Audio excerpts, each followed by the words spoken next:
Reka tubifurize ibihe byiza abakunzi ba Bizaza TV Rwanda. Reka tubifurize uwa kane w'icyumweru mwiza ku itariki ya 26 ukwezi n'ukwezi kwa 9 umwaka wa 2024. Tubifurije ikaze mwese, tubifurije kandi ibihe byiza abari kujya mu mirimo cyangwa se abakagezemo, bari mu buhinzi n'ubworozi, abari mu mirimo ya leta itandukanye, mwese tubifurije ibihe byiza kandi tubahaye ikaze. Iyi ni Bizaza TV Rwanda muri kumwe aka kanya ka none. Niki kiri kuvugwa, niki gihari muri iki gitondo, nuko umwarimu yishe umunyeshuri we bapfuye telefone iyi ngiyi igendanwa iduhamagaraho, ushiramo nimero za telefone ugahamagara umuntu runaka.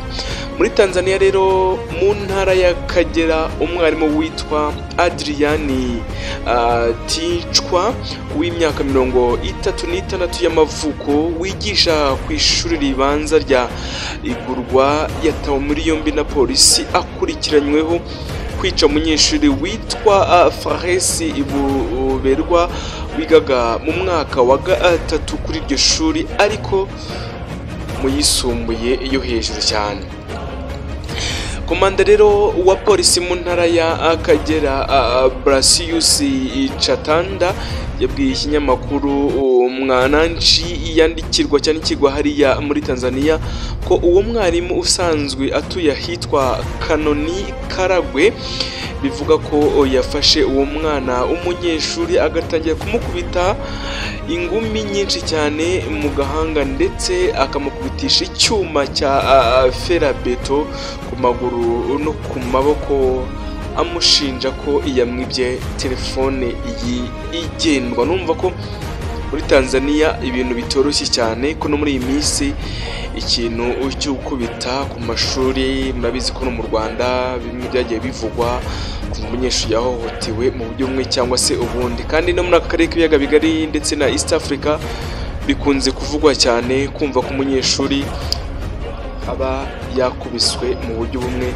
cyangwa se ubundi. Yagize ati icyo gikorwa cyabaye ku itariki ya 18 Nzeri mwaka wa 2024 saa 2 za mu gitondo, nyuma y'uko ukurikiranyweho kwica uwo munyeshuri yinjiye iwe saa 9 z'ijoro, asanga ingufuri yo ku rugi rwe bayishe. Yinjiyemo ahura na Buberwa umuryango, asohoka mu nzu ye ahita yiruka ngo ahunge, arirukanka cyane.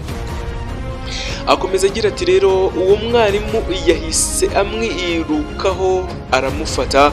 Muri uko kumwirukaho cyane urumva birukanga mu nzira mu bihuru sinakubwira, atangira kumukubita aramukomeretsa bikomeye cyane, arangije amushyira ababyeyi be, nabo kandi bahita bamwihutana ku ivuriro ry'ahitwa Rwambayizi kugira ngo afashwe n'abaganga, ariko birangira apfuye mu gihe yararimo avurwa mu gihe cyihuse cyane. Polisi rero y'Akagera yemeje ko intandaro y'urwo rupfu rw'umunyeshuri rwatewe n'umwarimu wafashe umwanzuro wo kwihanira kandi agatanga igihano cy'umurengera, cyatumye bigera naho ajyanwa kwa muganga ngo avurwe, bikarangira byanze, bikarangira avuyemo umwuka. Yakomeje agira ati polisi yo mu ntara y'Akagera irimo irakora iperereza, uwo mwarimu azagezwa imbere y'urukiko iperereza nirirangira barebe ko yahanwa. Chatanda kandi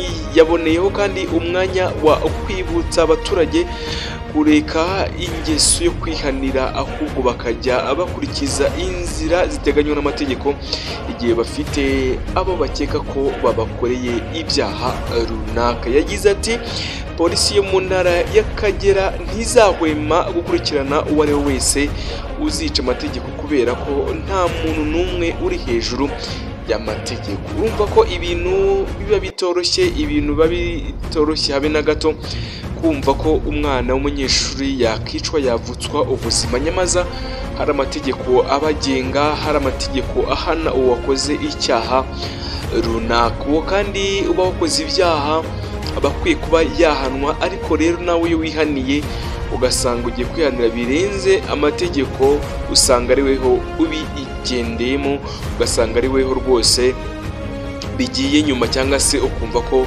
bitoroshye na gato. Nitwa Eric Nshimiyimana, wowe uri mu karere k'ibiyaga bigari, u Rwanda, Burundi, Tanzania, Repubulika Iharanira Demokarasi ya Kongo, abari hariya rwose muri Burundi, Buniza, Cibitoke, Ngozi n'ahandi, abari Kenya, mwese mbahaye ikaze kandi mbifurije ibihe byiza. Nukomeze gucikwa n'inkuru tukugezaho umunsi ku munsi. Nitwa Eric Nshimiyimana, nayindi neguza naho ubutaha.